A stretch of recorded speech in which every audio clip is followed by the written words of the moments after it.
Ya, selamat pagi saudara sekalian. Selamat pagi. Hari ini saya bersyukur bisa kembali ke Shanghai setelah memimpin akan beberapa kebaktian, khususnya dalam memperingati Hari Paskah di beberapa kota. Dan kemarin kita baru menyelesaikan akan kebaktian Paskah di Beijing. Dan kita juga bersyukur kepada Tuhan akan respon setiap mereka terhadap firman, dan biarlah kita pada hari ini pun juga dapat berespon dengan benar di hadapan Tuhan. Dan saudara, kita juga bersyukur hari ini selain rekan-rekan yang ada dari Beijing, dari Shanghai, juga ada beberapa rekan kita dari Nanjing bersama-sama dengan kita hari ini. Dan mereka jam 2 pagi naik kereta datang ke sini dengan naik kereta yang lambat sekali dan tiba di sini jam 6 pagi. Dan hari ini juga bersama-sama dengan kita hari ini, dan juga mereka, salah satunya juga bermain violin pada hari ini. Mari kita beri tepuk tangan buat mereka. Mengalami perjalanan yang cukup jauh, tapi kita juga bersyukur atas setiap kehadiran mereka. Saudara, kita bersyukur setiap kita merayakan Hari Paskah, memperingati Hari Paskah, kita menjadikan setiap peringatan ini sebagai satu peringatan yang sakral. Dan peringatan Paskah adalah satu peringatan yang dimana setiap orang Kristen menyadari dan seharusnya menyadari bahwa di saat kita melihat Paskah, Paskah adalah satu momen bagaimana bukan hanya sekedar keselamatan saja, tapi di dalam satu momen bagaimana Allah memiliki akan rencana untuk mengisi hidup saudara dan saya untuk kembali kepada Tuhan, kembali kepada Dia, dan kembali kepada tempat yang Tuhan berada. Maka hari ini kita bersyukur kepada Tuhan, dan hari ini kita mengambil satu tema yang melanjutkan akan tema yang tahun lalu. Di saat tahun lalu kita membahas tentang God forgive them, Tuhan ampunilah mereka. Maka hari ini kita memanggil tema, yaitu tema yang kedua, yaitu membicarakan tentang today you will be with me in the paradise. Tapi sebelumnya saya mengajak saudara sekalian untuk bangkit berdiri, kita bersama-sama berdoa. Saudara doakan saya, jika saya menyampaikan firman Tuhan, biarlah hatinya ditahtai oleh Roh sendiri, dan biarlah setiap pemberitaan firman Tuhan dari awal sampai akhir hanya di dalam lingkupan Tuhan yang memimpin. Dan juga saudara juga doa untuk dirimu, doa untuk rekan sebelah kanan, dan doa untuk rekan sebelah kirimu. Dan biarlah Tuhan sendiri yang menyertai mereka di saat firman Tuhan diberitakan. Bila setiap kita masing-masing dapat melihat akan kebesaran Allah yang dinyatakan melalui setiap pemberitaan firman Tuhan bagi kita masing-masing. Saya rindu semuanya sekali lagi membuka suara, berdoa untuk pemberitaan firman Tuhan pada hari ini, dan juga berdoa untuk diri kita yang mendengar, dan juga berdoa untuk rekan sebelah kanan dan sebelah kiri kita. Biarlah tidak ada satupun yang tidak diberkati oleh Tuhan, tapi seluruhnya yang ada di tempat ini mengalami akan setiap kebenaran, mengalami akan namanya kekudusan, dan mengalami akan penyertaan Tuhan dalam hidup kita masing-masing. Mari kita sama-sama berdoa, membuka suara, kita berdoa kepada Tuhan. Bapa dalam surga, kami bersyukur kepada Tuhan atas kebaktian ibadah yang Tuhan pimpin untuk kami dapat bersama-sama memperingati akan Hari Paskah. Tuhan berikan hikmat bijaksana, berikan kami akan satu hati yang takut akan Tuhan, dan bila Engkau sendiri yang bertahta dari atas mimbar ini memimpin setiap kami masing-masing, sehingga kami tahu ya Tuhan, hidup kami bukan hanya sekedar hidup sebagai seorang manusia, tapi kami harus hidup sebagai ciptaan Tuhan. Dan bagaimana kami bukan hanya menyadari diri kami sebagai ciptaan, tapi kami harus berespon kepada Sang Pencipta. Dan bila Tuhan, bila Engkau sendiri yang memimpin kami masing-masing melalui pemberian firman Tuhan yang membawa kami kembali kepada jalur yang benar, kepada jalan yang benar, dan kepada kehendak yang benar. Terima kasih ya Tuhan, inilah doa kami yang kami serahkan di dalam nama Yesus Kristus. Kami bersama-sama berdoa dan berterima kasih. Amin. Silakan duduk saudara sekalian. Pada saat kita memperingati Hari Paskah, kita melihat orang-orang dalam perjanjian lama. Mereka memperingati Hari Paskah dengan mereka memberikan akan korban bakaran, di mana mereka mempersiapkan persembahan yang terbaik, dan persembahan yang terbaik itu dipersembahkan kepada Allah. Melalui apa? Melalui satu mezbah. Dan di dalam mezbah itu yang terbaik diberikan bagi dia. Dan pada saat yang terbaik diberikan bagi dia, maka persembahan itu dipotong, lalu akhirnya dibakar, dan asapnya naik ke atas, dan biarlah keharuman itu sampai kepada surga. Dan pada saat kita melihat kenapa harus ada yang namanya korban bakaran, kenapa harus ada persembahan yang hidup yang harus diberikan kepada Allah, karena manusia sadar bahwa jika manusia memberikan apa yang terbaik pun, itu tidak mungkin ada yang dapat sampai kepada Tuhan. Maka korban bakaran menjadi satu simbol. Di saat kami ingin memberikan persembahan, biarlah persembahan itu melalui asap itu bisa sampai kepada surga. Dan itu menjadi satu simbol dalam perjanjian lama. Maka mereka mempersembahkan akan binatang mereka. Mereka mempersembahkan yang terbaik di dalam hidup mereka masing-masing. Dan pada saat mereka mempersembahkan itu, mereka harus memberikan akan korban yang menumpahkan darah. Kenapa harus ada darah di dalam korban? Kenapa harus ada darah di dalam setiap apa yang menjadi persembahan kepada Tuhan? Karena pada saat kita melihat manusia di hadapan Tuhan adalah najis, di hadapan Tuhan adalah berdosa, dan di hadapan Tuhan adalah seseorang yang tidak layak untuk dapat memberikan akan satu penyembahan kepada Tuhan. Maka saudara, pada saat korban bakaran itu diberikan dengan darah yang tercucur, di situ adalah satu peringatan supaya manusia sadar, untuk supaya manusia bisa untuk berkomunikasi dengan Allah. Di saat manusia dapat kembali membangun relasi dengan Allah, ada korban yang harus dimatikan. Harus ada darah yang harus tertumpah. Supaya apa? Supaya manusia dapat kembali kepada Allah. Di dalam tradisi Yahudi, di dalam tradisi perjanjian lama, konsep ini ditanamkan oleh Allah kepada orang-orang Yahudi, supaya orang Yahudi sadar bahwa di saat manusia sudah fallen into sin, manusia sudah jatuh ke dalam dosa, maka manusia tidak lagi memiliki cara apapun untuk bisa kembali kepada Allah. Seinovatif apapun segala sesuatu, tanpa Tuhan yang menetapkan, semuanya nothing. Maka Allah melalui akan setiap nabi-nabi, melalui setiap orang-orang yang dipilih oleh Tuhan, menetapkan bahwa engkau, orang-orang Yahudi, engkau yang dalam perjanjian lama, kamu harus memberikan korban Paskah. Dan itu adalah sebuah peringatan untuk menyadari bahwa aku akan menyelamatkan manusia. Aku akan datang dan memberikan juru selamat bagimu. Aku akan memberikan Mesias kepadamu, untuk supaya dosamu ditebus, dosamu dihapus, dan dosamu tidak lagi mencengkram hidup kita, tetapi dosamu dibersihkan, dimusnahkan, dan engkau dapat kembali kepada Bapa. Maka peringatan Paskah tidak bisa lepas dari penumpahan darah dari korban yang hidup. Maka di situ kita melihat perjanjian lama sampai hari ini selalu ada yang namanya korban. Dan kita lihat orang-orang Muslim juga melakukan kurban, dan itu adalah konsep perjanjian lama. Maka orang-orang Kristen hari ini tidak membawa kambing, tidak membawa domba untuk menyembelihnya, lalu akhirnya untuk dipersembahkan, tidak. Setelah kita melihat ini konsep yang di dalam perjanjian lama Allah tanamkan kepada orang-orang Yahudi, tanamkan kepada orang-orang yang hidup dalam perjanjian lama, untuk mereka mengingat bahwa kita berdosa, kita tidak mampu kembali kepada Allah. Maka disitulah setiap kita harus mengikuti apa yang ditetapkan di dalam cara Allah. Maka Allah memberikan untuk saudara sekalian, kepada orang-orang Yahudi, untuk berilah mezbah bakaran itu dengan korban hidup yang darahnya harus ditumpahkan. Maka itu dalam perjanjian lama kita melihat itu dinyatakan.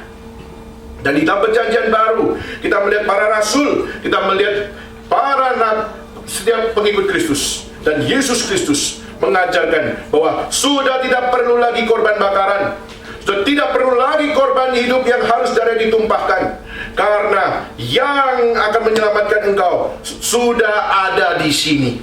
Karena yang Mesias yang dinubuatkan itu sekarang ada di sini, dan dia menjadi korban hidup yang mati, yang menebus dosa, dan dia memberikan akan kepastian keselamatan kepada setiap orang berdosa untuk mereka dapat kembali kepada Tuhan. Tetapi pada saat setiap Yesus, apa yang dikatakan oleh Yesus, bahwa akulah jalan, akulah kebenaran, dan akulah adalah hidup, dan pada saat menyatakan tidak ada seorang pun yang dapat sampai kepada Bapa jika tidak melalui aku, maka disitulah kita melihat pertentangan mulai muncul. Kita melihat orang-orang mulai mempertanyakan, is that true? Apakah itu adalah benar bahwa dia adalah yang dijanjikan oleh Allah? Dan pada saat kita melihat pemimpin-pemimpin agama mulai terusik hatinya, dan pada saat mereka mendengar bahwa Yesus adalah anak Allah, Yesus adalah raja orang Yahudi, maka dia menyobek akan jubah keagamaannya dan berkata, blasphemy, blasphemy. Ini sebuah kesesatan demi kesesatan, kebidatan. Dan akhirnya mereka meminta supaya apa? Meminta kepada orang-orang Romawi supaya apa? Hukum orang ini, karena orang ini sudah melakukan akan satu blasphemy, sudah melakukan kesesatan, karena menganggap dirinya sebagai Mesias, dan menganggap dirinya sebagai juru selamat manusia, dan menganggap dirinya sebagai anak Allah. Dan pada saat itu Pontius Pilatus menghakimi dia, Kayafas menghakimi dia. Dan pada saat Pontius Pilatus melihat dirinya, dia mencari-cari akan celah apa yang menjadi dosa dari Yesus. Dan kita melihat Pontius Pilatus berkata, saya tidak menemukan dosa yang dia lakukan. Saya tidak menemukan apa yang seharusnya dapat menjadi satu tanggung jawab untuk dia dapat dihukum secara hukum Romawi. Maka dia mengatakan, saya tidak akan menghukum dia. Kalau kamu mau menghukum dia, silakan. Tapi bukan dengan tangan saya menghukum dia. Maka dia mencuci tangannya dan berkata, kau tanggung sendiri. Maka akhirnya kita melihat pemimpin-pemimpin agama melakukan hal yang fatal sekali. Mereka berpegang kepada perjanjian lama, mereka berpegang kepada Taurat, mereka berpegang kepada tradisi yang diberikan oleh Tuhan. Tetapi mereka memperalat setiap tradisi tersebut. Dia memperalat setiap apa yang sudah dianugerah Tuhan, sehingga dia mengatakan bahwa kami akan tetap menghukum dia, dan pada saat dia akan dihukum, kami akan menanggung apa yang menjadi akibatnya. Kami akan menanggung akibatnya, dan keturunan-keturunan kami juga akan menanggung akibatnya. Dan pada saat kita melihat ini yang terjadi, akhirnya Yesus disalib. Dan pada saat Yesus menjalani jalan Via Dolorosa sampai di Bukit Golgota, sampai dia akhirnya dipaku di atas kayu salib, dan akhirnya dipasang, dan dia didirikan di dalam atas satu kayu salib itu bersama dengan dua penjahat yang ada di sebelahnya. Dan pada saat itu dia dipermalukan di atas kayu salib, seorang juru selamat, seorang anak Allah, dan seorang Mesias yang diberikan kepada orang Yahudi, justru yang menghukum dia, justru yang mematikan dia adalah orang Yahudi sendiri. Pada saat kita melihat inilah yang dilakukan oleh orang-orang Yahudi waktu itu, mereka mengecam, mereka mencaci maki, mereka meludah, dan mereka menyatakan bahwa apa? Kamu tidak cocok menjadi Mesias, kamu tidak cocok menjadi juru selamat, kamu tidak cocok menjadi hamba Tuhan yang menderita buat kami. Tidak cocok. Maka pada saat mereka mengatakan tidak cocok, maka mereka melakukan perbuatan keji, jahat, evil, yaitu pada saat dia memaku akan Yesus di atas kayu salib. Dan pada saat pemimpin-pemimpin agama berada di depan Yesus, mereka menertawakan dan mereka mengatakan, buktikan kalau kamu adalah Mesias. Bukankah engkau adalah anak Allah? Ayo, tunjukkan, show me, tunjukkan apa yang menjadi dirimu. Pada saat Yesus melihat pemimpin-pemimpin agama, pada saat Yesus melihat, pakai istilah sekarang, para pendeta, melihat akan setiap para penginjil, melihat akan setiap para hamba Tuhan. Pada saat dia melihat, dia berkata, ampunilah mereka. Ampunilah mereka, karena mereka tidak tahu apa yang mereka perbuat. Mereka sudah terima anugerah Tuhan, mereka sudah terima nubuat dari Tuhan, tapi mereka yang paling mempermainkan nubuat-nubuat tersebut. Mereka sudah mendengar firman, tapi justru yang paling mempermainkan firman adalah pemimpin-pemimpin agama. Dan pada saat Yesus melihat mereka, Yesus berkata satu perkataan yang begitu agung. Dia berkata, Bapa, ampunilah mereka, karena mereka tidak tahu. Mereka tidak tahu apa yang mereka perbuat. Dan pada saat Yesus berkata seperti itu, di sebelah kanannya ada seorang penjahat yang menatap akan Yesus, berkata, Bapa, ampunilah mereka, karena mereka tidak tahu apa yang mereka perbuat. Dan pada saat penjahat itu mendengar, menatap Yesus dan melihat ucapan katanya dengan berkata, Bapa, ampunilah mereka, langsung penjahat ini seakan-akan mengejek dan mencaci maki dengan mengatakan satu statement. Dengan apa? Dengan mempertegas kembali apa yang dikatakan oleh pemimpin-pemimpin agama. Di saat penjahat itu berkata, bukankah engkau adalah Kristus? Bukankah engkau adalah Mesias? Bukankah engkau adalah yang diurapi Tuhan?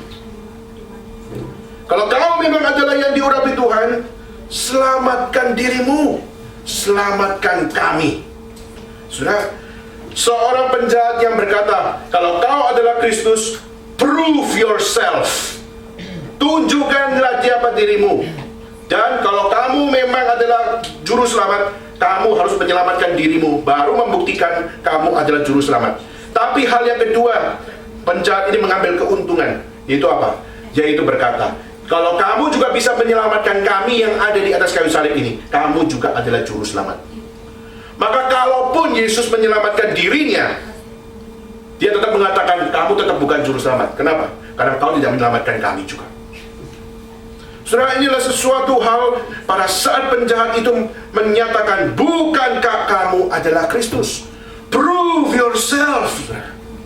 Hari ini kita tinggal di dalam satu dunia di abad 21 yang sedang membicarakan tentang satu hal, yaitu kita ingin segala sesuatunya ada bukti nyata.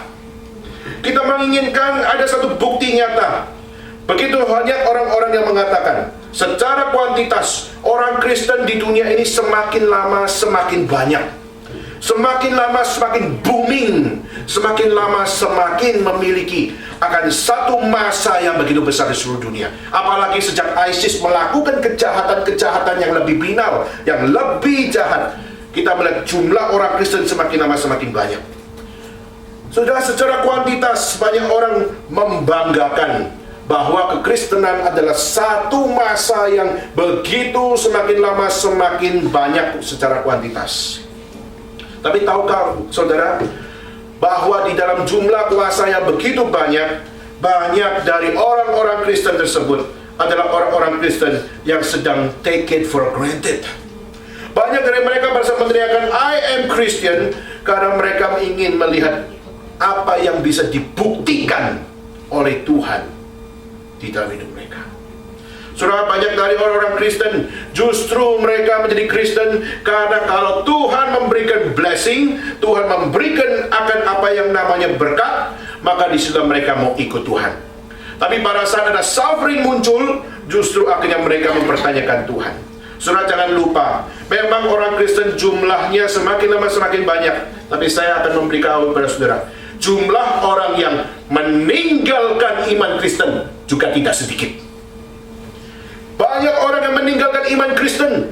Banyak orang yang mengatakan Kristen rupanya bukan iman yang sesungguhnya karena mereka mengikut Kristus. Justru kita dapat yang pahit-pahitnya. Justru menjadi orang Kristen, kami selalu mengalami evil, kami mengalami kejahatan, kami menerima perbuatan yang tidak terpuji dari orang-orang lain. Bukankah kami adalah mengikut Tuhan? Kenapa kami harus mengalami kepahitan-kepahitan seperti ini? Kalau saya hari ini mengikut Tuhan, tapi saya hidupnya sama, tidak mengalami satu hal yang lebih baik, justru lebih buruk, maka sudah, bukankah banyak orang akan meninggalkan dia? Sudah, saya pernah datang ke rumah sakit di Guangzhou, dan pada saat saya datang ke situ, saya memperkenalkan akan Yesus Kristus kepada dia, kepada seorang bapak. Dan seorang bapak itu mendengar, dan dia mengatakan, aku mau percaya Yesus. Aku sudah sering mendengar nama Yesus, tapi aku belum ambil keputusan. Dan hari ini kau datang kepadaku, maka saya berkata, saya mau percaya kepada Yesus. Dan mereka bukan keluarga Kristen, mereka dari keluarga Buddhis. Dan mereka mengambil akan satu keputusan. Bapak ini mengatakan, aku mau percaya pada Tuhan. Akhirnya saya pinjamkan akan kaset pendeta Stephen Tong. Saya bawa kaset recorder, lalu saya pasangkan, saya dengarkan, dan dia mendengar khotbah. Tapi pada saat satu kali akhirnya saya pernah berdoa kepada dia, dan saya mendoakan, jika Tuhan memang memiliki akan satu hal supaya setiap kita dapat menjalani hidup dengan lebih baik, maka haruslah kita mempertanggungjawabkan hidup lebih baik itu, lebih benar di hadapan Tuhan. Tetapi pada saat itu hal yang terjadi yaitu apa? Yaitu bapak itu sudah meninggal dunia. Dan pada saat bapak itu meninggal dunia, istrinya dan anaknya yang awalnya berkata bahwa kami mau mengikut Kristus, akhirnya pada hari itu juga pada saat datang di dalam hari akan pembakaran abu, maka di situ saya hadir di situ, dan dia berkata, saya mencabut iman saya.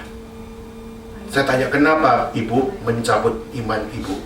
Saya mengatakan, saya ikut Kristus adalah saya berharap suami saya tidak lagi sakit. Saya ikut Yesus dengan satu harapan, suami saya tidak mati seperti hari ini.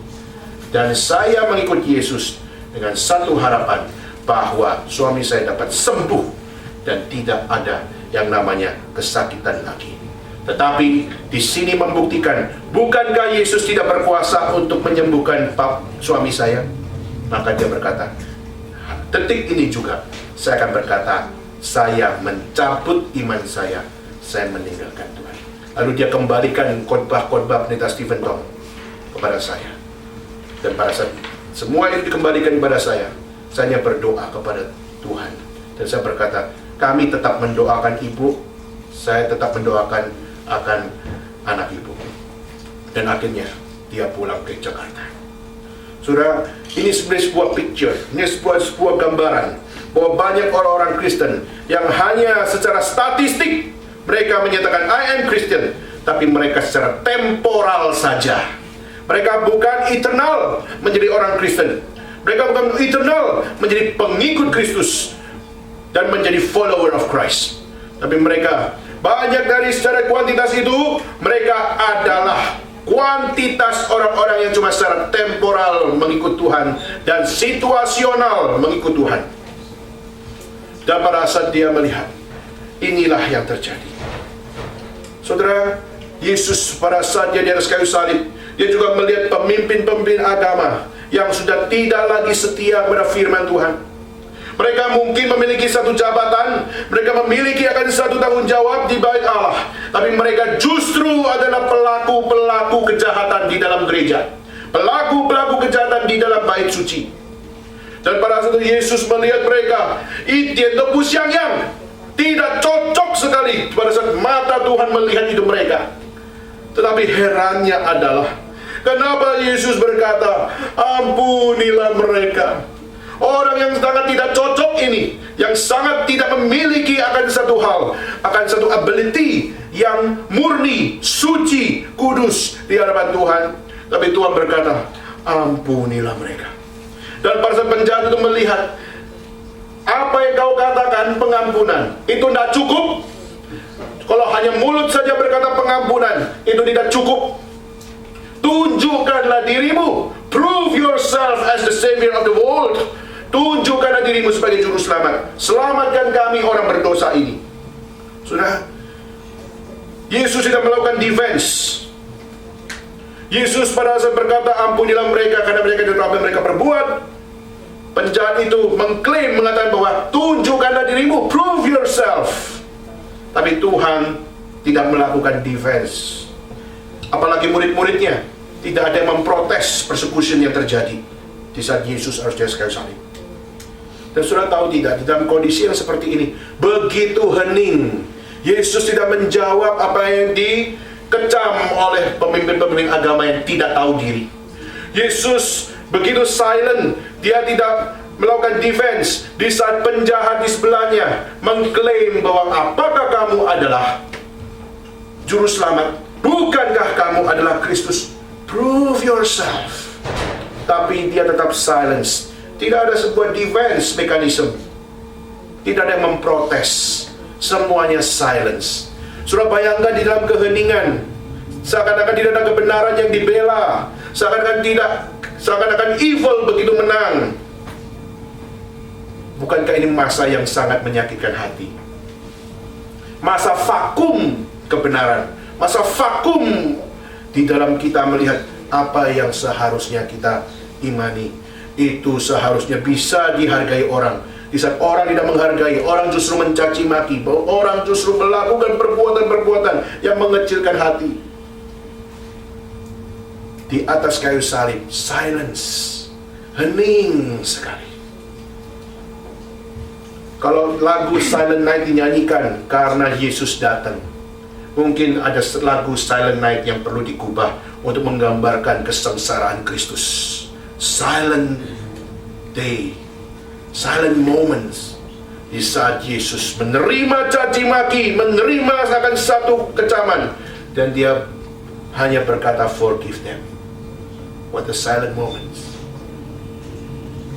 Tetapi saudara, silent moment itu akhirnya terisi dengan sebuah statement yang muncul dari penjahat yang berada di sebelahnya Yesus lagi, di mana di sebelah Yesus juga ada seorang penjahat, dan dia yang menjadi satu-satunya orang yang berbicara membela Yesus di atas kayu salib. Satu-satunya orang yang berbicara dan mengatakan satu hal yang benar, membela Yesus Kristus. Dan dia yang membela bukan seorang pemimpin agama, yang membela posisi Yesus bukan orang yang secara prestasi begitu tinggi, tapi justru yang membela Yesus adalah seorang penjahat, saudara. Seorang penjahat yang akhirnya berkata bahwa apa? Berkata kepada penjahat yang satunya dengan sebuah statement, "Hey, tidakkah engkau takut dengan statementmu itu? Tidakkah kau takut dengan statement, dengan kau mengejek dia dengan berkata, bukankah engkau adalah Kristus? Prove yourself." Tidakkah engkau takut dengan statement itu? Kenapa, saudara? Karena dia mengatakan, bukankah engkau adalah Kristus? Prove yourself di atas mulut yang begitu berdosa. Di dalam mulut seorang penjahat yang melakukan evil, yang melakukan kejahatan. Dan pada saat penjahat itu mengatakan, tidakkah engkau takut dengan dirimu di saat engkau berkata seperti itu? Dan tidakkah engkau takut kepada Allah di saat engkau berkata, bukankah engkau adalah Kristus? Dan bukan itu saja, dia memberikan reason kenapa dia berkata tidakkah engkau takut kepada dirimu dan tidak takut kepada Allah. Dia mengatakan, kita memang selayaknya dihukum sebab kita menerima balasan yang setimpal dengan perbuatan kita. Maka dia menunjukkan status kita sebagai penjahat ini sudah setimpal. Kita seorang berdosa, kita melakukan pencurian, kita melakukan pembunuhan, kita melakukan evil things. Maka balasan yang setimpal kita yang melakukan kejahatan adalah kita mengalami hukuman. Saudara, ini adalah seorang penjahat yang pintar, yang waras.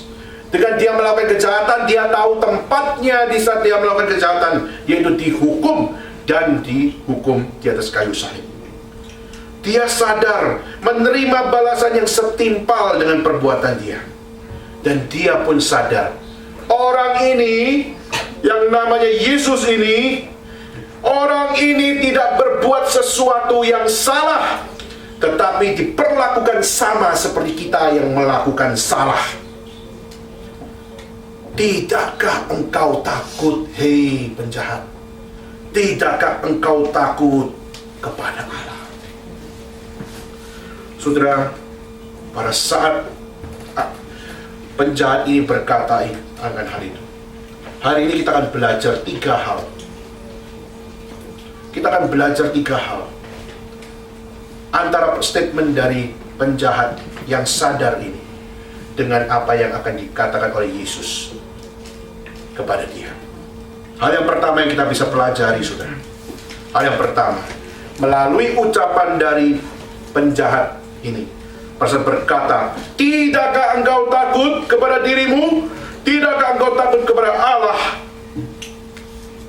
Hal yang pertama yang bisa kita pelajari, yaitu penjahat ini sadar, penjahat ini tahu diri, penjahat ini mengetahui perbuatannya, mengetahui hidupnya, dan mengetahui kualitas hidupnya lebih buruk daripada Yesus. Dia tahu sungguh-sungguh kebobrokan dirinya. Dia tahu sungguh-sungguh kelemahan dirinya. Dia tahu sungguh-sungguh akan kejahatan dirinya. Dan dia tahu dengan betul hasil dari setiap perbuatannya akan dipertanggungjawabkan kemana. Dan dia tahu, saya sudah ketangkap nih, saya dihukum kayu salib. Ini adalah sebuah hal yang setimpal. Dia sadar dirinya sebagai sinners. Dia sadar dirinya sebagai pelaku evil. Dan dia pada saat menyatakan itu, tidakkah engkau takut, hei rekan pelaku jahat? Pada saat dia berkata, tidakkah kau takut pada dirimu dan tidak takut kepada Tuhan? Mungkin kita bertanya, kenapa penjahat ini bisa berkata sesuatu yang sangat waras dengan menyadari dirinya berdosa dan menyadari rekan kerjanya juga berdosa, dan dia harusnya takut, dan rekan kerja itu juga seharusnya takut, dan seharusnya dia takut kepada Allah, dan rekan kerjanya pun harus takut kepada Allah. Kenapa dia bisa begitu sadar? Saya percaya pada saat Yesus melihat pemimpin-pemimpin agama, lalu pada saat dia berkata, ampunilah mereka, Bapa, ampunilah mereka, karena mereka nggak tahu apa yang mereka berbuat. Pada saat yang satu penjahat dengan sinis menangkap kata-kata itu dengan prove yourself, yang satu berkata bahwa apa? Yang satu mendengar kata, ampunilah mereka, karena mereka tidak tahu apa yang mereka berbuat.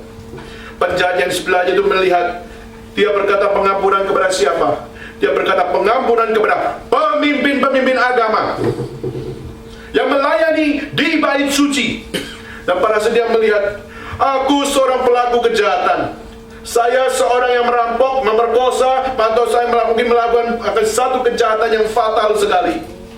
Dan pada saat saya melihat hidup saya sudah rusak, dan mungkin diselamatkan oleh Tuhan. Lalu dia melihat pemimpin-pemimpin agama yang melayani di bait suci pun melakukan hal-hal yang tidak beres. Dan pada saat itu Yesus hanya berkata, ampunilah kepada pemimpin agama. Kalau pemimpin agama saja butuh pengampunan, bagaimana dengan saya? Saya kalau dibandingkan dengan pemimpin agama, pasti hidup saya lebih buruk daripada pemimpin agama. Nah, kalau pemimpin agama saja buruk, apalagi saya sebagai seorang penjahat, apalagi saya sebagai pelaku kejahatan. Maka akhirnya dia mengatakan, tidak takutkah engkau, hei rekan kerjaku yang melakukan kejahatan? Tidak takutkah engkau kepada Tuhan? Pemimpin agama saja bisa melakukan perbuatan keji kepada orang yang tidak bersalah ini, apalagi kita. Sudah perasaan dia berkata itu, kata pengampunannya ditujukan kepada orang-orang pemimpin agama itu, membuat dia takut, membuat dia sadar, membuat dia memahami bahwa apa? Kita seharusnya takut kepada Tuhan. Setiap kita seharusnya mempertanggungjawabkan hidup di hadapan Tuhan. Tapi sudah terlambat di atas kayu salib ini. Inilah yang setimpal. Maka saudara, pada saat kita melihat penjahat ini menyadari bahwa dirinya orang berdosa, menyadari dirinya tidak layak menerima pengampunan, dan dia menyadari dirinya adalah orang yang sangat-sangat berdosa. Hari ini siapakah di antara engkau yang menyadari bahwa diri saudara adalah pribadi-pribadi yang sangat-sangat berdosa di hadapan Tuhan hari ini? Mungkin hari ini kita menganggap kita sudah secure, karena kita sebagai orang Kristen sudah lama, sudah baca kitab suci begitu banyak, dan mungkin buku Alkitab dan setiap karya-karya orang-orang dipakai Tuhan kita sudah baca semuanya. Tapi pertanyaannya, apakah engkau masih punya kesadaran seperti yang ada pada penjahat di sebelah ini? Mendengar apa yang dikatakan oleh Tuhan, ampunilah mereka, kepada pemimpin-pemimpin agama itu. Dia langsung dengan satu hal, ketakutan karena hidupnya di hadapan Tuhan tidak layak lagi diampuni. Dia sadar dirinya berdosa. Melihat kata pengampunan Tuhan, dia seakan-akan tidak layak lagi. Dia kagum. Tetapi saat dia kagum, dia menyadari, aku tidak layak lagi. Saudara, dan saudara kalau melihat ada satu hal yang muncul. Kalau penjahat tadi mengatakan apa? Selamatkan dirimu, selamatkan kami. Penjahat di sebelahnya tidak berkata, Yesus, aku sudah berkata hal yang baik padamu. Saya sudah membenarkan doktrinnya dia dengan mengatakan apa? Tidakkah kau takut kepada dirimu, kepada Allah? Kau bersalah seperti saya. Dia tidak bersalah, tapi harus di kayu salib. Dia tidak minta, selamatkan saya ya, jangan selamatkan dia, dia kurang ajar, dia statementnya salah, saya sekarang sadar dan selamatkan saya sekarang. Tidak. Kata yang muncul bukan mengatakan, Yesus selamatkanlah saya. Tidak.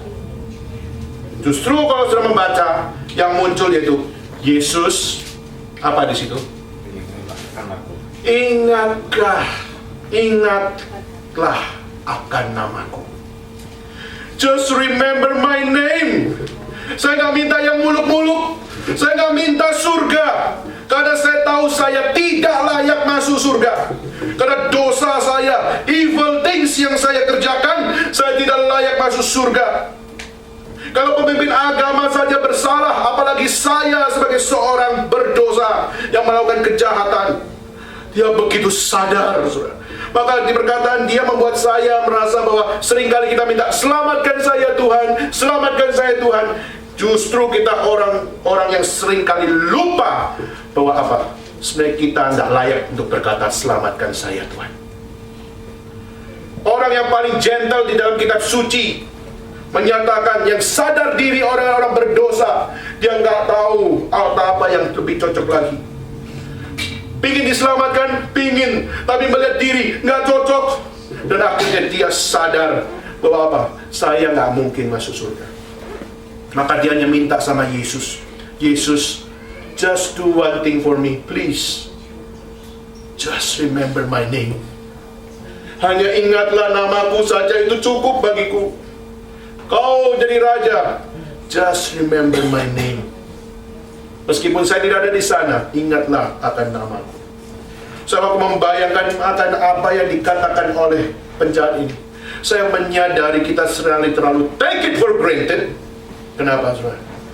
Karena seringkali kita minta keselamatan dari Tuhan. Jangan-jangan kita meminta seperti yang dilakukan oleh penjahat yang sebelahnya. Yaitu apa? Prove yourself. Tunjukkan bahwa engkau adalah Mesias. Tunjukkan kau adalah juru selamat, then I will follow you.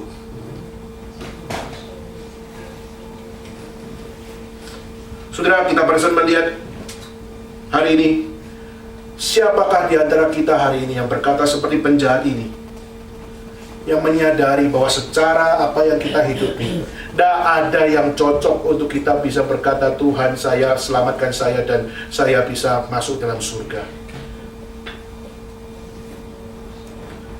Saudara, saya menghimbau saudara sekalian yang hari ini mendengar firman Tuhan. Di saat Tuhan masih membuka anugerah keselamatan bagimu, masih memberikan firman untuk menegur engkau dan membawa engkau kembali kepada jalan yang benar, please do so today. Receive the calling of God. Terimalah panggilan Tuhan. Kalau saudara betul-betul mengambil keputusan untuk mau mengikut Tuhan secara benar, please do so today. Repent of your sin.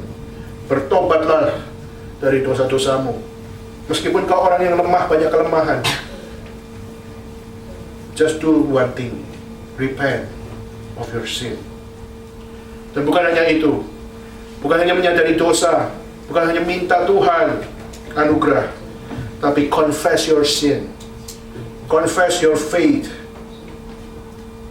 Ambillah satu keputusan di hadapan Tuhan. Maka poin yang pertama, saudara, kita belajar bahwa kita bisa diterima oleh Tuhan di dalam ketidakcocokan kita, di dalam keburukan kita, kelemahan, keberdosaan kita. Di saat Tuhan masih berkata, "Today, you will be with me." Itu adalah sebuah salvation by grace yang Tuhan berikan. Saudara, penjahat tadi hanya berkata sesuatu yang secara logis. Aku seorang berdosa, melakukan dosa, tidak mungkin masuk surga, maka aku tidak bisa masuk surga. Maka yang bisa aku hanya lakukan Tuhan, just remember my name. Tapi Yesus memberikan sebuah statement yang begitu menghibur dia. Yaitu apa? Aku berkata kepadamu, sesungguhnya today, hari ini, you will be with me in the paradise. The gate of the salvation of grace dibuka. Apakah kita receive, totally receive, dan menyadari Tuhan mau menyelamatkan saya. Saya nggak akan main-main dalam hidup saya. Saya mau meresponi dengan benar. Tidak ada kata permainan, tidak ada kata sandiwara. Saya mau mengikut Tuhan. Is that you? Is that us? Saudara, di dalam sejarah kriminalitas ada seorang yang bernama David Berkowitz. Dia lahir tahun 77. Dia di penjara dari tahun 1977 sampai 2016 di dalam penjara.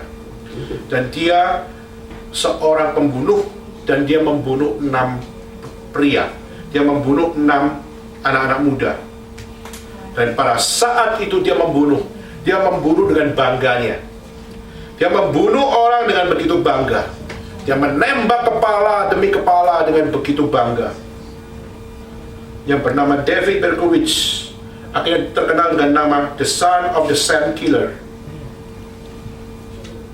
Dan saudara, waktu dia masuk dalam penjara, dia begitu bangganya pada saat dia masuk penjara. Tapi di antara tahun 1977 sampai tahun 2016, pada saat dia di dalam penjara, ada orang yang memberitakan Injil. Dan pada saat dia mendengar Injil, dan pada saat dia mendengar khotbah yang bertemakan tentang Father, forgive them. Dan pada saat khotbah yang dia dengar, yaitu today you will be with me in the paradise. Dan pada saat dia mendengar khotbah itu, dia mengatakan, saya mendengar Injil, tapi pada saat saya mendengar apa yang dikatakan oleh dia, aku merasa tidak layak. I don't deserve the salvation by grace. I don't deserve it. Aku tidak layak. Aku penjahat. Aku melakukan pembunuhan. Dan aku sudah membunuh 6 orang. Dan pada saat saya masuk penjara, Tuhan membuka pintu salvation of grace untuk menerima kita. Dia mengatakan, I don't deserve it. Kita seringkali melupakan diri sebagai pelaku-pelaku dosa. Dan David Berkowitz, dia membunuh 6 orang dengan bangganya, tapi bersedia mendengar Injil, dan ada pengampunan bagi orang yang melakukan perbuatan jahat, melakukan pekerjaan kecil itu. Dia langsung seorang yang pertamanya begitu tegar melakukan evil, justru akhirnya dia di hadapan Tuhan menangis dan berkata, I don't deserve this. Dan dia mengatakan, if he can save someone like me, I believe he can save anybody. Kalau orang jahat seperti ini pembunuh 6 orang di dalam sejarah, sehingga saya dipenjarakan tahun 77 sampai 2016 saya keluar dari penjara. Dan pada saat saya keluar dari penjara, saya mendengar Injil, saya menerima Injil, Dan saya mengatakan, if He, Jesus, can save someone like me, a wicked people like me, He can save anybody. Maka dia mengatakan bahwa apa? Saya penjahat dan dia mau tebus saya, dia mau terima saya. Salvation by grace diberikan bagi saya. Maka saya percaya orang di luar sana pun mereka bisa memperoleh akan salvation by grace dari Tuhan. Waktu dia keluar dari penjara, dia sharing his faith kepada orang-orang. Dia sharing kepada orang-orang penjahat. Dia sharing orang-orang jalanan. Dia sharing kepada para gangster. Dan sharing bahwa kamu penjahat seperti saya. Saya juga penjahat seperti kamu. Tapi hari ini saya mau sharing kepadamu, penjahat seperti ini Tuhan mau tebus. Penjahat seperti ini Tuhan mau selamatkan. Maka maukah engkau diselamatkan? Maka para gangster itu menertawakan, para orang-orang jahat itu menertawakan, bilang gila kamu dan sebagainya. Tetapi meskipun perlakuan itu diterima oleh dia, diketawakan, dicaci maki, dia semakin sadar bahwa apa? Anugerah Tuhan memang mahal harganya. Untuk mempertobatkan seorang penjahat, Yesus harus mati menebus dosa. Untuk mempertobatkan pemimpin-pemimpin agama yang tidak tahu diri, maka dia harus di atas kayu salib mati untuk mereka. Maka semakin ditolak, dia semakin sadar Injil harus tetap diberitakan. Semakin ditolak, dia semakin tahu bahwa orang-orang berdosa semakin harus disadarkan bahwa mereka butuh Yesus Kristus. Maka poin yang pertama itu kita bisa pelajari.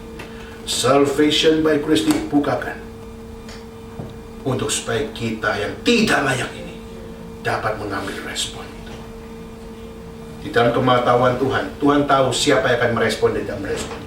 Tapi di dalam konteks kita hidup, siapa yang berkata, saya tidak layak, tapi saya mau mengambil keputusan itu. I will respond the calling yang diberikan oleh Tuhan. Kedua, saudara, yang bisa kita pelajari yaitu pada saat kita melihat apa yang dialami oleh penjahat itu. Penjahat itu sadar, aku seorang yang berdosa yang tidak mungkin masuk surga. Tetapi Tuhan berkata apa? Tuhan tidak berkata, kamu penjahat, kamu di atas kayu salib ini, kamu sudah punya histori yang jelek. Maka apa? Saya akan perhitungkan semua dosa-dosamu itu. Saya akan perhitungkan kejahatan-kejahatanmu itu. Saya akan perhitungkan kamu masuk surga atau tidak menurut ukuran surgawi, pakai kalkulator surgawi, pakai iPad surgawi, pakai tab surgawi untuk menilai dan akhirnya berkata, oh sorry ya, kita nggak terima kamu. Apakah dengan itu, saudara, hal kedua yang kita bisa pelajari yaitu apa? No matter what we have done in our past, we can still receive the salvation. Meskipun saudara punya akan histori dosa yang begitu banyak, yang begitu rusak, yang begitu jahat, tapi Tuhan di saat mau menyelamatkan orang berdosa, Tuhan tidak lihat dosa-dosamu, tapi Tuhan melihat anugerah yang diberikan bagimu. Kenapa? Karena anugerah yang diberikan bagimu itu cukup tidak untuk melihat dosa-dosamu. Pernahkah engkau melihat histori setiap orang-orang yang dipakai Tuhan? Pernahkah saudara melihat sejarah orang-orang yang dipakai Tuhan, baik para rasul maupun para nabi? Pernahkah engkau melihat bahwa mereka dulu juga adalah orang-orang yang hatinya jahat, hidupnya jahat, dan mungkin secara kehidupan mereka pun, mereka melakukan banyak dosa. Tahukah saudara, Bapak Abraham yang dikatakan sebagai Bapak orang beriman? Tahukah saudara, bahwa dia pernah menyembah Baal di dalam hidupnya? Yosua pasal 24 ayat 2.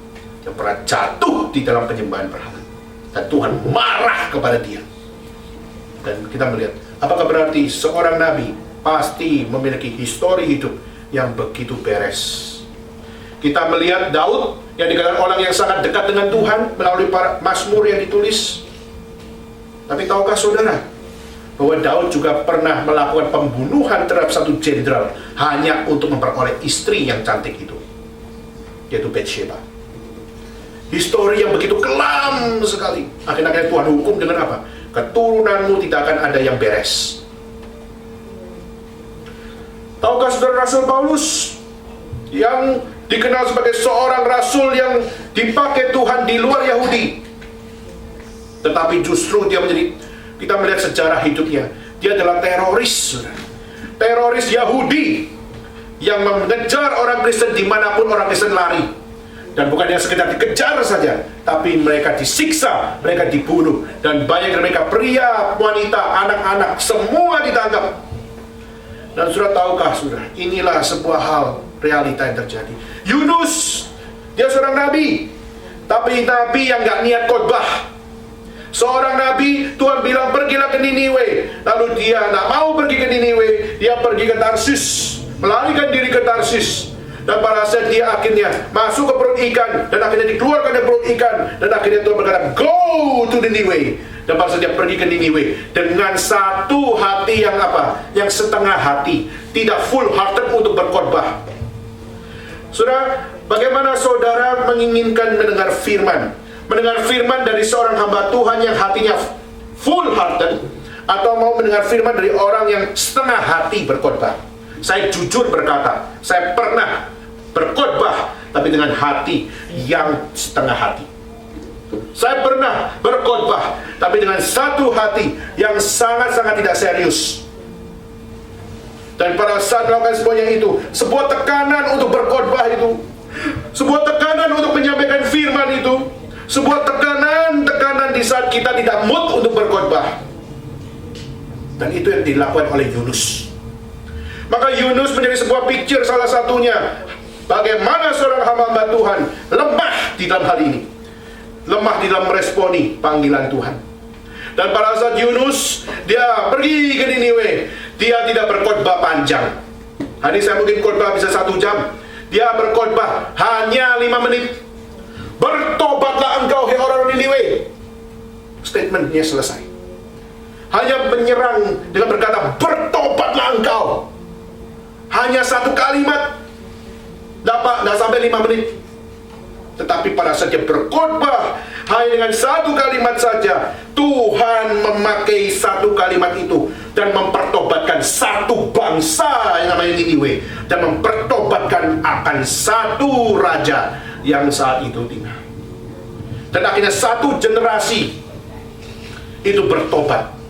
Tapi akhirnya di generasi yang kedua, akhirnya rusak kembali karena orang-orang yang tidak bertanggung jawab, tidak menghargai firman Tuhan lagi. Maka saudara tahukah Niniwe hari ini ada di mana? Niniwe hari ini ada di Syria, tempat ISIS hari ini melakukan kejahatan, kebinasan, kejahatan, dan ketidakberesan itu. Saudara, di zaman dulu pun bangsa ini adalah bangsa yang kejam, bangsa yang barbar, di mana mereka di dalam militer melakukan kejahatan-kejahatan yang gak pernah terpikir secara militer. Yaitu mereka suka menyiksa, suka mengkuliti tubuh orang untuk ditaruh di wallpaper di rumah dan mengatakan, inilah kulit orang yang saya siksa. Semakin banyak kulit-kulit yang dikoleksi, semakin menunjukkan lu adalah orang yang hebat. Lalu mengkoleksi telinga, mengoleksi hidung, dan menunjukkan ini loh orang-orang yang sudah saya bunuh. Dan juga dia melakukan bukan itu saja, dia melakukan akan koleksi lidah, karena dia memasukkan tangan ke dalam mulut orang-orang tawanan, termasuk orang-orang Israel, lalu memelintirnya dan menariknya dan dikoleksi, menunjukkan ini loh orang-orang yang saya siksa. Barbar. Tapi Tuhan berkata, go to the Niniwe and preach my word to them. Nabi-nabi, rasul-rasul yang secara histori tidak layak sekali. Petrus yang sudah menyangkal Tuhan 3 kali, menjadi murid Yesus secara private, selama 3 tahun mengikut kemanapun Yesus pergi. Dan akhirnya dia mengatakan, aku tidak kenal dia, aku tidak kenal dia, aku tidak kenal dia. Dan pada saat dia sudah mendengar ayam berkokok 3 kali, dia sadar, aku murid yang tidak beres, aku murid yang tidak setia, aku tidak mungkin dapat masuk surga. Kenapa? Aku pengecut. Dan sudah pada saat dia sadar dirinya, dia gak mampu lagi melihat gurunya, melihat Tuhannya, disalibkan, dia sudah nggak punya kekuatan apa lagi. Aku pulang ke rumah saja, aku malu, aku tidak mungkin masuk surga. Tapi Tuhan bukan memperhitungkan dosa-dosa mereka. Meskipun mereka melakukan dosa, melakukan kejahatan, melakukan akan ketidaksetiaan, Tuhan tetap menemui murid-muridnya. Tuhan tetap menemui nabi-nabinya. Tuhan tetap mau menemui akan rasul-rasulnya, menemui setiap pengikut Tuhan, dan memanggil mereka, come back. Datanglah kembali, hei engkau, orang-orang berdosa. Tuhan mau memanggil mereka pulang. Dan akhirnya Petrus pulang. Saulus akhirnya menjadi Paulus. Dan kita melihat Yunus akhirnya berkhotbah dan satu bangsa bertobat. Dan kita melihat satu demi satu para rasul dan para nabi. Tuhan pakai mereka, bukan memperhitungkan dosa-dosanya, tapi memperhitungkan anugerah keselamatan yang diberikan. Itu cukup.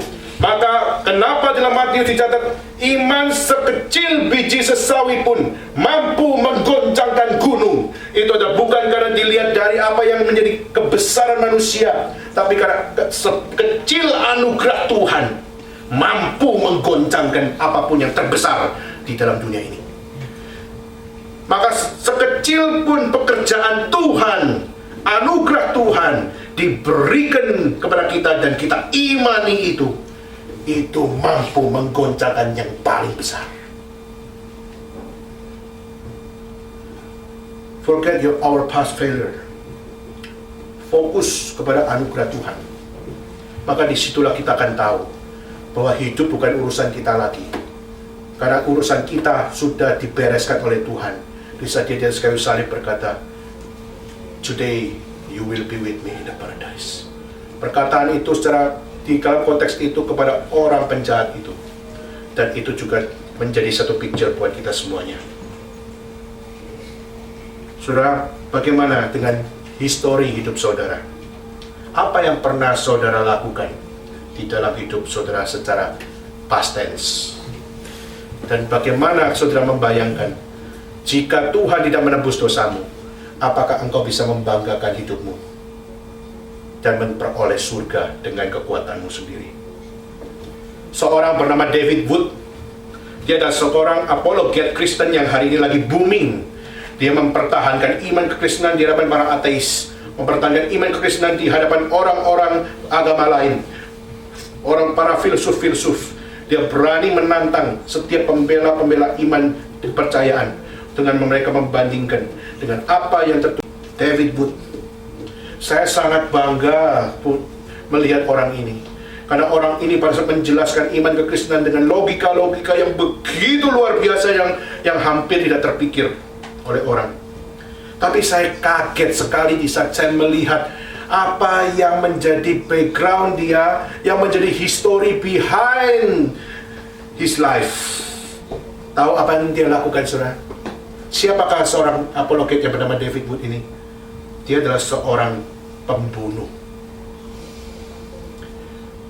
Dan bukan pembunuh, karena yang dibunuh belum mati, tapi melakukan usaha pembunuhan. Saudara tahu apa yang dia lakukan? Siapa yang dia hampir bunuh itu? Yang hampir dia bunuh adalah papanya sendiri. Saudara, setiap kita punya ayah, bukan? Setiap kita punya papa. Dan saya yakin setiap kita kadang-kadang punya kebencian sedikit terhadap papa saya, terhadap papa saudara. Di saat dia mungkin keras kepada kita, di saat dia sangat overprotective kepada kita, dan mungkin pada saat dia begitu sayangnya sampai mengekang kita, mungkin kita kadang-kadang serasa bahwa apa? Unsecure di situ. Dan anak ini juga, papanya begitu overprotection kepada dia. Dan akhirnya apa yang dia lakukan, saudara? Dia tahan kebencian itu. Kebencian itu ditahan, tahan, sampai akhirnya full hatred di dalam hatinya. Dan pada saat full hatred sudah menggunung menjadi gunung, apa yang dia lakukan? Hari ini harus saya bereskan. Hari ini harus saya lampiaskan. Apa yang namanya full hatred saya? Akhirnya malam-malam pada saat papanya di atas kursi malasnya menonton TV, dia mengambil palu. Dan pada saat dia mengambil palu, dia turun dari kamarnya, ke bawah, lalu melihat papanya sedang lihat TV. Lalu pada saat dia datang kepada papanya, "Daddy, do you truly love me? Apakah kamu mencintai saya?" Dan akhirnya, pada saat papanya mau menjawab, dia langsung melakukan perbuatan itu. Dia pukul 1 kali, 2 kali, 3 kali, 4 kali. Pukul kepalanya sampai bocor, sampai darah muncrat. Dan akhirnya pada saat dia tergeletak, dia merasa puas memukul papanya sendiri. Pada saat tubuhnya penuh dengan darah semuanya itu, dengan palu yang juga penuh dengan darah, melihat kepala yang bocor itu, dia puas. Dan akhirnya dia saja bisa melakukan itu. Polisi datang 5 menit kemudian. Tidak tahu kenapa begitu cepat. Dan akhirnya ditangkaplah dia. Dan pada saat dia ditangkap, saudara, dia masuk penjara 10 tahun. Dan saudara tahu apa yang terjadi? Papanya belum mati, saudara. Maka kepala manusia hebat juga ya. Dipukul palu pun tidak langsung mati. Hampir mati dia. Mau coba? Saudara, akhirnya dia papanya masuk rumah sakit. Pada saat dia masuk rumah sakit, lalu mulai diobati. Separuh memorinya hilang. Dia nggak ingat apa-apa. Tapi ada satu hal yang dia ingat. Where is David? I love him so much. Where is David, my son? Where is he? I love him so much. Saya waktu membayangkan itu, ini seorang papa yang sudah dipukul kepalanya sampai bocor, penuh dengan darah. Dan mungkin waktu itu dia berkata, "Kenapa anakku melakukan hal seperti ini? Bukankah aku mengasihimu?" Walaupun sebagian memori hilang, tapi dia berkata, "Where is David? Where is he now? I love him so much. I miss him so much." Akhirnya papa ini dibawa ke penjara. Dan pada waktu melihat anaknya pada saat dengan malunya karena dia melakukan perbuatan yang begitu kecil. Awal-awalnya begitu bangganya, tapi karena melihat papanya masih mau datang kepada dia begitu malunya. Lalu pada saat papanya melihat anak itu, dia langsung mengatakan, David, my son, I miss you so much. I love you so much, my son, my son. Wah, waktu itu dia baru sadar, saya orang berdosa. Dan papa saya masih berkata, I love you, David, and I love you so much. I love you because you are my son. Dan pada saat papanya peluk dia dari atas kursi roda, dia berusaha untuk berdiri, lalu berusaha untuk peluk David. David nangis. Dia sadar, aku brengsek, aku gak beres, aku sudah melakukan perbuatan yang tidak seharusnya membuat dia cacat. Tapi orang cacat yang depan aku ini berkata, I love my son, I miss my son, I miss you so much. I love you, David. Dan sejak itu dia mengambil keputusan. Daddy, I'm so sorry. I'm so sorry. Saya mau berubah. I want to change my life. Terus dia tanya, why you still love me? Kenapa kamu masih mengasihi saya? Papa David pun mengatakan, because Jesus loved me so much. Karena Tuhan mengasihi saya. Dan Tuhan juga mengasihi kamu. Dan mulai detik itu, Tuhan mengubah hatinya. Sehingga dia akhirnya mempersembahkan hidup dia. Keluar dari penjara, dia belajar Alkitab. Dia belajar teologi. Dia belajar mempelajari setiap buku-buku iman kekristenan.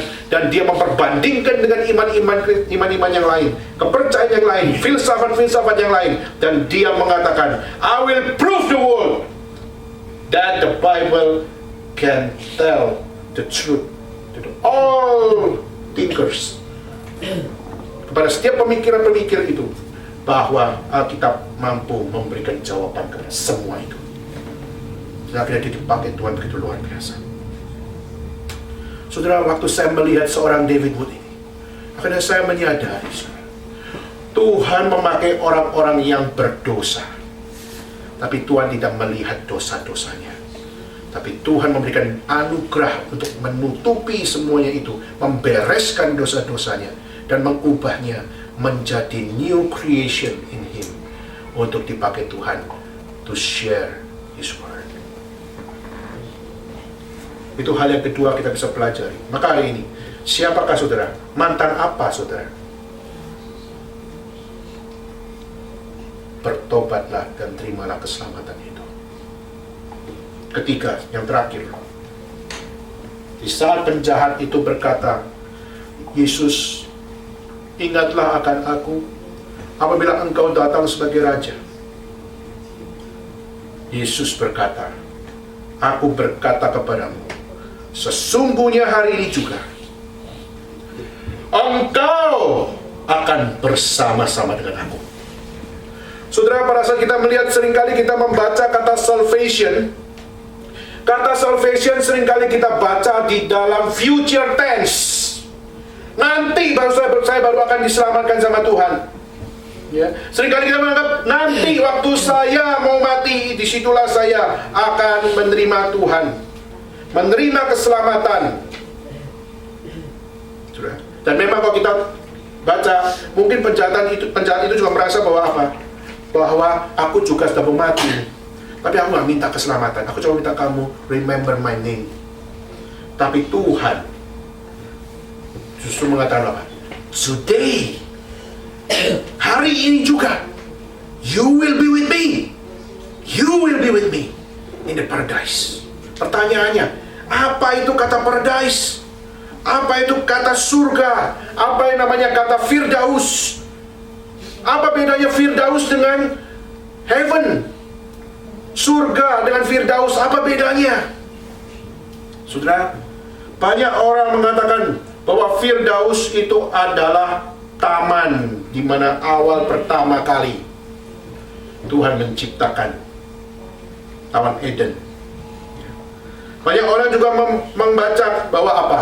Bahwa paradise adalah tempat orang-orang benar berkumpul sebelum masuk ke surga. Jadi tempat VIP room bagi orang-orang yang percaya pada Tuhan. Tapi ada yang mengatakan bahwa Yesus langsung mengajak penjahat ini masuk ke surga melewati Firdaus. Banyak sekali penafsiran-penafsiran. Tapi saya tertarik pada satu penafsiran bahwa today you will be with me in the paradise, membicarakan tentang satu hal, yaitu apa? Yaitu hari ini juga kau bersama-sama dengan aku di Firdaus. Kan Firdaus itu adalah kembalinya engkau kepada Tuhan di dalam Kristus. Saudara, keselamatan di dalam teologi reform itu sudah ditentukan di dalam kemahatauan Tuhan. Jadi orang diselamatkan atau tidak diselamatkan, Tuhan sudah tahu di dalam kemahatauan Tuhan, karena Tuhan maha tahu dan manusia tidak tahu. Manusia bukan maha tahu, maka manusia nggak tahu dia orang diselamatkan atau tidak. Di dalam kemahatauan Tuhan, dia tahu siapa yang diselamatkan, mana yang menolak keselamatan dan akhirnya tidak diselamatkan. Tetapi di dalam kehidupan manusia yang mau hidup di dalam keselamatan, di situ mereka tahu keselamatan adalah anugerah Tuhan. Maka di saat manusia meresponi keselamatan yang diberikan oleh Tuhan, di saat Tuhan memanggil dan memberikan akan satu hal, orang-orang tersebut dapat meresponi setiap panggilan Tuhan. Maka di situ Tuhan memberikan today kepada kita. Di dalam kemahatauan Tuhan, Tuhan sudah tahu, tapi di dalam konteks kita ada kata today diberikan kepada manusia. Bukan dari sekedar penjahat itu, tapi setiap orang memiliki moment of today with Him. Itu today di mana kita meresponi dan berkata, aku tidak layak Tuhan, tapi Engkau mau menerima aku, dan I will receive by faith. apa yang Tuhan berikan. Maka saudara, di saat kita bisa menerima itu, di dalam konsep today, you will be with me. In every situation, you will be with me. Dunia ini akan mungkin mencaci maki kita dan mungkin akan mengecilkan hati kita, mengecilkan iman kita. Tapi saat kita sudah menerima today, you will be with me, is enough. Maka saudara, hal yang ketika saya mau sharing itu apa? Ketika Tuhan memberikan salvation kepada kita, tidak ada kata terlambat. Karena setiap orang memiliki today you will be with me di dalam diri kita masing-masing. Pertanyaannya, where is today you will be with me? Di manakah momen today you will be with me di dalam hidup saudara dan saya? Hidup kita cuma satu kali, saudara. Seumur hidup kita bisa hidup satu kali. Dan di dalam hidup kita, our time is running out. Waktu kita berjalan begitu cepat. Hidup kita penuh dengan unpredictable life. Kita cuma punya short time di dalam dunia ini. Apa yang sudah responi? Where is today you will be with me time itu? Sudah banyak orang yang tidak tahu kapan mereka akan meninggal, kapan mereka akan mati. Saya baru menyadari beberapa hari ini bahwa setiap apa yang kita lakukan itu penuh dengan resiko. Saudara yang naik tintung, saudara yang naik bus, saudara yang naik mobil, saudara yang naik lift. Banyak resiko yang kita jalani. Orang yang nyebrang jalan, banyak resiko yang kita jalani. Saya beberapa hari ini melihat begitu banyak kejadian-kejadian yang muncul. Seperti beberapa minggu yang lalu, saya pergi ke Sisu, melihat ada taksi berhenti, lalu buka pintu, lalu ada tintung nabrak, itu Johan juga lihat. Dan waktu itu saya melihat, unpredictable.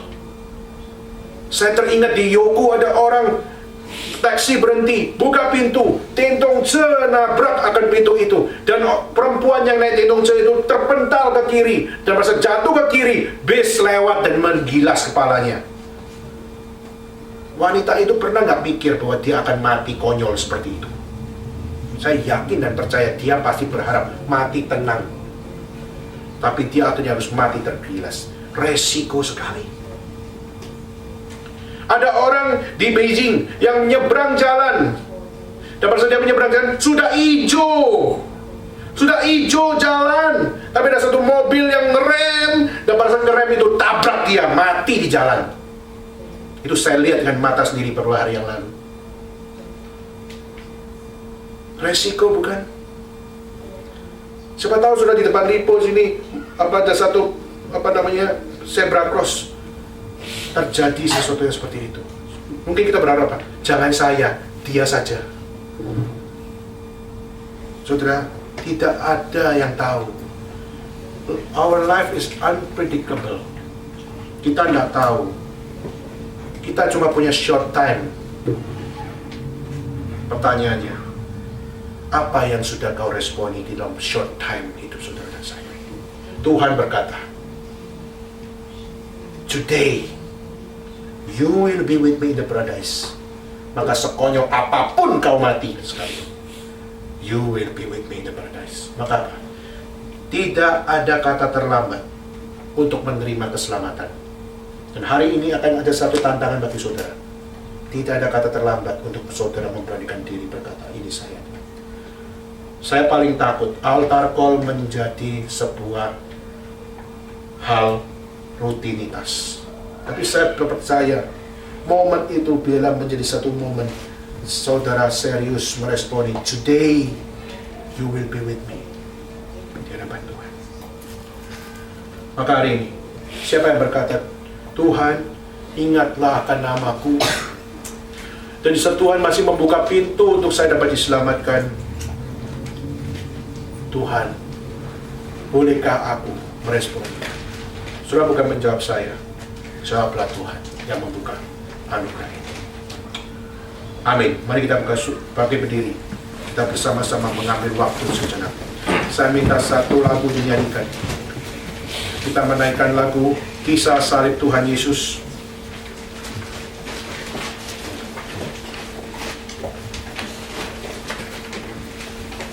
Kita naikkan ayat pertama dan ayat yang kedua.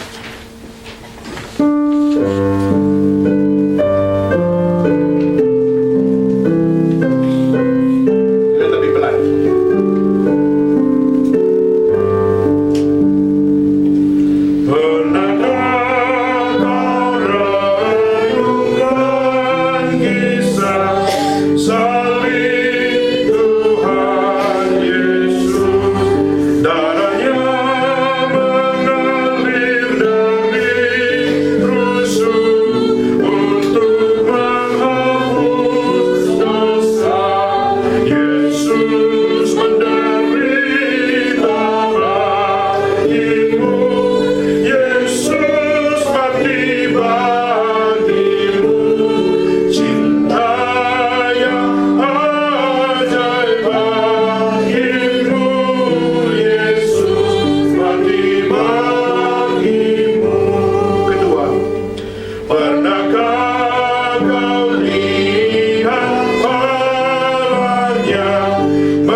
Firman Tuhan yang memberikan bagi saudara masing-masing sebuah warning, memberikan bagi saudara masing-masing sebuah kesempatan untuk saudara dapat berespon kepada Tuhan. Salvation by grace Dia berikan bagi kita. Meskipun histori hidup kita begitu banyak dosa, tapi Tuhan masih berikan anugerah. We can still receive His salvation by of grace. Dan meskipun kita melakukan begitu banyak, membuang waktu berdosa begitu banyak, tapi Tuhan tidak berkata sudah terlambat. Tapi Tuhan berkata today. Kepada penjahat itu Dia berkata today you will be with me. Dan di saat tidak ada kata terlambat untuk bertobat, Tuhan mau menerima kita masing-masing. Siapakah di antara engkau yang pada hari ini berkata, Tuhan, hari ini saya sadar siapa diri saya. Saya sadar saya masih terlalu membanggakan dosa-dosa saya, sehingga dosa pun masih saya lakukan sampai pada hari ini. Tapi siapa di antara saudara sekalian yang berkata, Tuhan, seperti penjahat tadi, saya mau bertobat. Saya mau sadar keberdosaan saya. Saya mau meresponi anugerah Tuhan. Dan saya mau berkata, Tuhan, ini saya. Dan saya mungkin tidak sebesar iman seperti penjahat tadi yang berkata, just remember my name. Tapi Tuhan, ini saya Tuhan. Saya mau bertobat. Saya mau kembali kepada jalan yang benar. Saya mau menerima Engkau sebagai satu-satunya juru selamat. Saya mau hidup lebih sungguh-sungguh. Saya mau hidup lebih setia kepada Tuhan. Maka siapakah di antara Engkau yang hari ini mau berkata, ini saya Tuhan? Beranikan dirimu hari ini. Angkat tangan di hadapan Tuhan. Sudah bukan meresponi manusia. Responilah Tuhan memanggil engkau hari ini. Saya punya doa seperti ini. Jangan saling menunggu. Responi hari ini di hadapan Tuhan. Ini saya Tuhan. Ini saya. Saya mau membawa hidup saya kembali pada Tuhan. Di manakah engkau? Di manakah engkau? Hari ini juga responi dia. Angkat tangan di hadapan Tuhan. Puji Tuhan. Puji Tuhan. Puji Tuhan. Ada lagi. Jangan buang waktumu. This is the day. Today yang Tuhan berikan. Puji Tuhan. Ada lagi. Ada lagi. Puji Tuhan. Tangan diturunkan, saudara. Siapakah di antara engkau yang berkata, Tuhan, saya sudah mendengar banyak firman Tuhan, saya sudah datang ke gereja, tapi saya seringkali bersaksi di dalam hidup saya, tapi kesaksian hidup saya adalah kesaksian yang kurang berkenan di hati Tuhan. Dan hari ini saya mau mengambil sebuah keputusan. Saya mau menjadi saksi Tuhan yang benar. Saya mau melayani Tuhan. Saya mau berkarya bagi Engkau. Dan saya mau dibawa di dalam satu kesadaran. Biarlah anugerah Tuhan yang Tuhan berikan, saya responi dengan hati yang kusuk di hadapan Tuhan. Saya mau melayani Tuhan. Saya mau bekerja buat Tuhan. Saya mau habis-habisan melayani Tuhan. Tidak peduli orang mengejek apapun, saya mau habis-habisan melayani Tuhan. Dan siapa yang berkata, ini saya Tuhan, beranikan dirimu hari ini. Angkat tanganmu di hadapan Tuhan. Angkat tanganmu di hadapan Tuhan. Responi dia. Responi dia. Sudah bukan menyenangkan saya, bukan menyenangkan gereja ini. Senangkanlah nama Tuhan. Puji Tuhan. Ada lagi. Jangan keraskan hatimu. Puji Tuhan. Ada lagi. Ada lagi. Jangan buang kesempatan ini. Responi dengan benar di hadapan Tuhan. Puji Tuhan. Ada lagi. Ada lagi. Tangan diturunkan.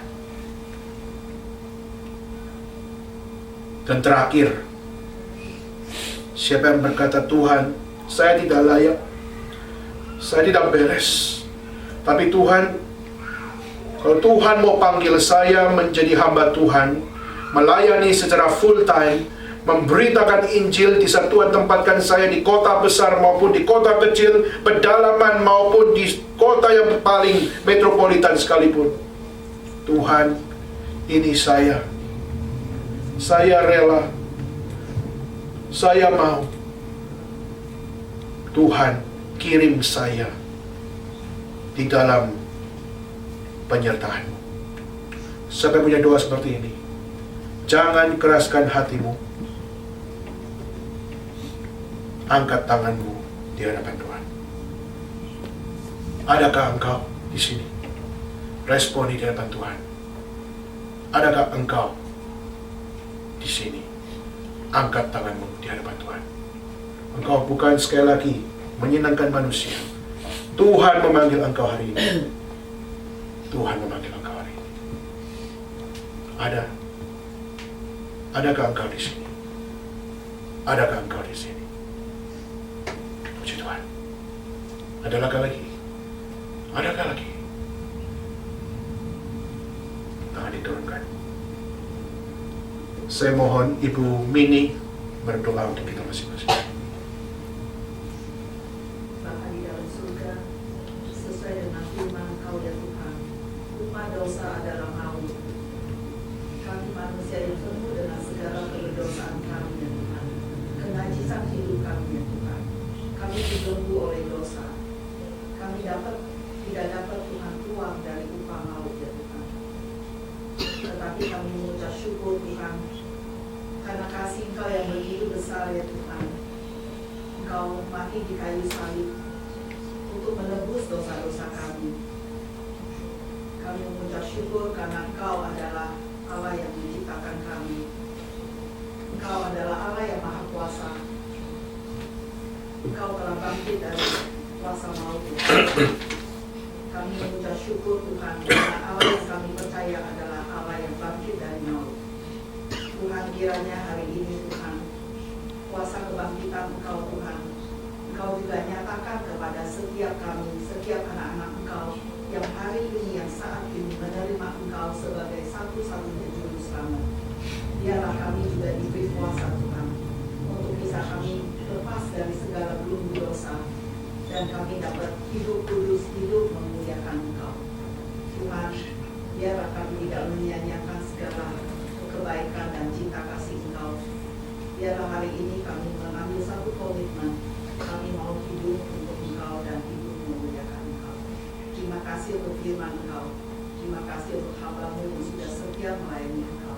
Engkau berkati hamba-Mu, Engkau berkati kami semua.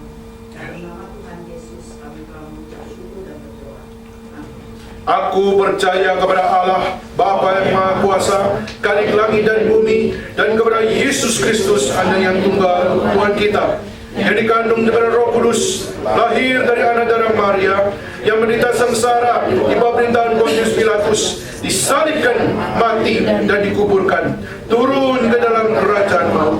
Pada hari yang ketiga, bangkit pula dari antara orang mati, naik ke surga, duduk sebelah kanan Allah, Bapa yang Maha Kuasa. Dan dari sana Ia akan datang untuk menghakimi orang yang hidup dan yang mati. Aku percaya kepada Roh Kudus, gereja yang kudus dan am, persekutuan orang kudus, pengampunan dosa, kebangkitan tubuh, dan hidup yang kekal. Amin.